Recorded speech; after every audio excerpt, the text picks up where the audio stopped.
I'm all ready to talk about the Cup race. I got my track house hat on. I'm all ready to talk about SVG's. What do you mean? What do you mean SVG doesn't win? I put a bet on him and everything. He was everyone's favorite all weekend. Corey Heim. Yeah, no, he's only making his 13th start all time in the Cup Series. He doesn't even have a full-time ride. You're telling me he wins? Speeding on air, speeding others to win. Hitting the gas, making that pass. Racing onto your living room screen every week, and that's where I wanna be. Racing is in their blood, and I'm here to sum up this weekend's run.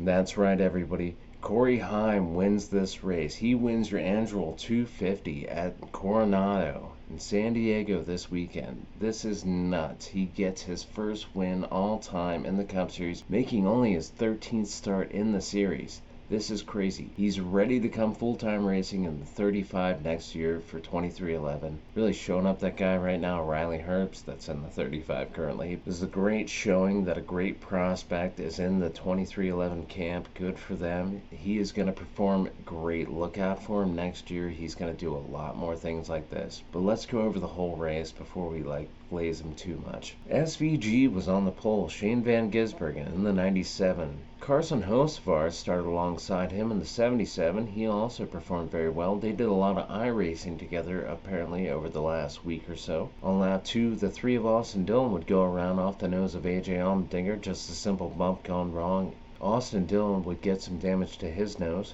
Also in the opening laps, the 77 would get loose and fall back a bit. Blaney would take over second. And then Blaney would also get the lead from SVG and lead for several laps. Wondering if SVG was just playing around and not trying to wear out his tires too much in the opening stages. On lap 6, Jimmy Johnson would hit a tire barrier with brake issues that apparently he was suffering with all weekend. He gets some heavy damage on the nose. He would ultimately continue, but under heavy damage. On lap 8, Bubba Wallace has moved his way up to second over SVG, showing a lot of speed in that car for 2311. On lap 10, green flag pit stops would start. Under the green flag cycle at lap 10, Daniel Suarez in the 17 would be over the wall too soon and he would have to pay a pass-through penalty. We would get a caution on lap 12 for the 47 of Ricky Stenhouse, stopped on track apparently with a charging issue. Under the caution for the 47 stopped on track, Brent Cruz would take over the 20 car for Christopher Bell, still suffering from that fractured left wrist. We get the greenback going at lap 15. The 97 gets a good lead out over Chris Buescher in the 17, followed by the 23 car of Bubba Wallace. The 71 of McDowell and the 38 of Zane Smith also follow them in the top 5.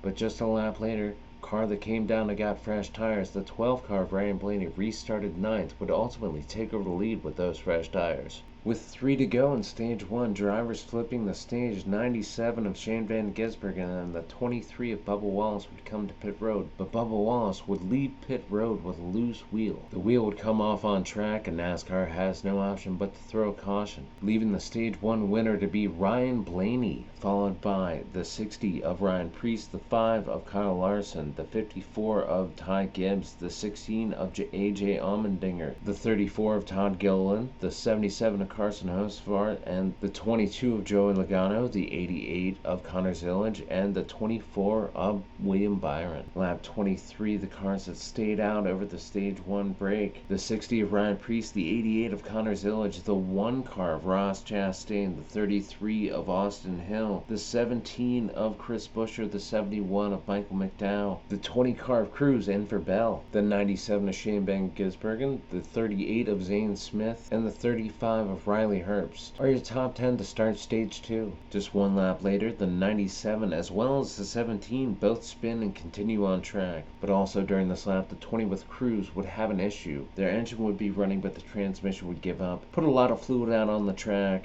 Lap 32, we try to get the race back going, but unfortunately, with Connor Zillage leading the race with Austin Hill on the inside of him coming into turn 1, they would eat the wall. Austin Hill would totally miss the turn and cause a lot of good cars to be involved in this accident. DNF in this race, the 88 of Connor Zillage, very unfortunate.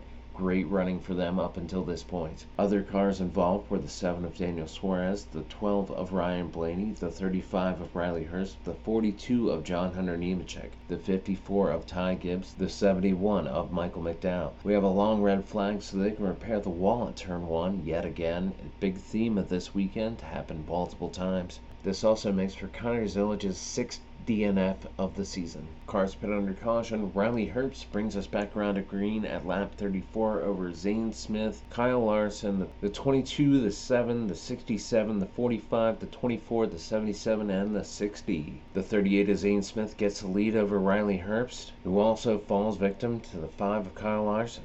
Kyle Larson would get all the way up to Zane Smith and take the lead over this race, putting Zane Smith back to second. The 45 car would spin from 9th position all on his own, continues, no caution. We would also have the number 4 car of Noah Gragson spun by the 91 of Kevin Magnussen, the F1 driver, making a start in the 91 entry for Trackhouse. The 5 car would pit before the end of stage 2, giving over the lead to Ryan Preece in the 60, who would win stage 2. 23 cars stay out, either not pitting or flipping the stage to start stage 3. Stage 3 starts off with Ryan Preece leading the race, followed by the 17 of Chris Buescher, the 12 car of Ryan Blaney, the 34 of Todd Gilliland, the 19 of Chase Briscoe, the 3 car of Austin Dillon, the 48, I believe, highest running for Alex Bowman, it was all day, followed by the 91, also highest running for Kevin Magnussen, it was all day, the 5 car, and the 38 of Zane Smith. Corey Heim is in 11th at this point, just a note. The 21 car spins and continues, but unfortunately puts down debris, throwing another caution. Lap 46, the 17 car starts off the lead. The 91 car of Kevin Magnussen would spin out not long after taking the green. On lap 72, the 24 car would spin after an incident with the 43 car of Eric Jones. At this point, the 12 cars made his way up to lead, followed by the 5 car of Kyle Larson, the 17, the 38, the 67 of Corey Heim, the 19 of Briscoe. Brad Keselowski would take his car behind the wall with damage. The 5 car of Larson would wrestle the lead away from the 12 of Ryan Blaney. This would start a green flag pit cycle for stage 3. During this cycle, the 47 of Ricky Stenhouse would blow a transmission, I believe, and put fluid down all over the track. NASCAR is left with no other choice than to throw a caution. With just 12 laps to go, cars that had already pitted stay out under this caution. The 77 gets the lead over the 5 car of Kyle Larson, followed by the 67 of Corey Heim, the 45 of Tyler Reddick, the 54 of Ty Gibbs, the 23 of Bubba Wallace, the 1 car of Ross Chastain. The 77 of Hocevar and the 5 battle back and forth for the lead. Hocevar maintains the lead, but the 45 gets up to second and then takes over the lead from Carson Hocevar as well. Shortly thereafterwards, Carson Hocevar would get spun by the 67, just a little bump by Corey Heim. He moves on up, he's chasing down Tyler Reddick for this lead. 5 laps to go. We're closing in on the end of this race. Corey Heim is just 8/10 off the lead, and then he chips away a lap more, and it comes down to half a second.